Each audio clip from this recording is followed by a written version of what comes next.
rëndësia që ai e ka tek ne si umet i tij, si pasues të tij, dhe rëndësia që ai e ka në përgjithësi për botën, dhe ndikimi i madh që ai e ka lënë pas vete pasi që e kriju misionin e tij. Përderisa njerëzit mësojnë për filan apo x persona që janë të njohur, që shquhen në disa lëmit kësaj bote, apo që kanë bërë një kontribut shumë të vogël në këtë drejtim, atëherë si ta merr mendja se sa duhet të koncentrohen për atë njeri të cilin Allahu subhanahu wa taala e ka bërë krijesën më me vlerë, dhe pasimin e tij e ka bërë shkak për të futur në xhennet. Allahu i lartësuar thot, duke ju drejtuar Muhamedit sallallahu alaihi wasallam, që t'ju thot umetit të tij, i thot: kul in kuntum tuhibbuna Allaha fattabi'uni. Thuaj, nëse ju me të vërtetë doni Allahun subhanahu wa taala, atëherë më pasoni mua. Yuhibbukumullah, edhe Allahu do t'ju doj juve. Thot Hasan al-Basriu duke e komentuar këtë ajet,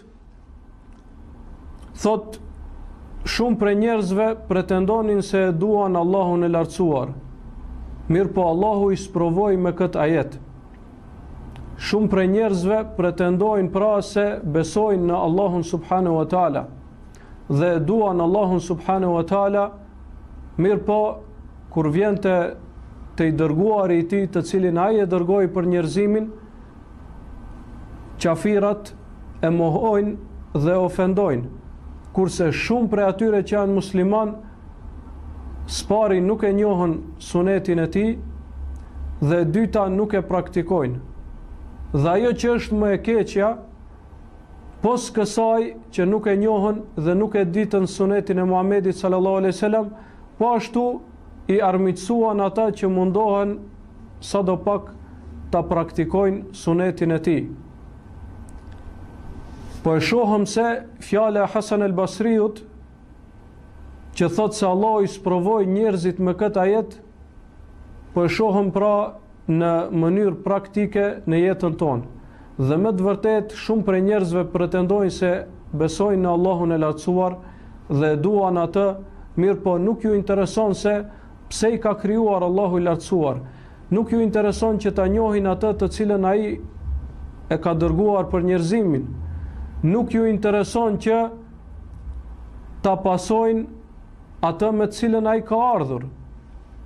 Prandaj pretendimi i tyre se besojnë në Zot dhe se e duan atë është i mangët, dhe kjo mangësi është në proporcion me aq sa kanë mangësi dhe sa janë larg prej fesë së Allahut të lartësuar.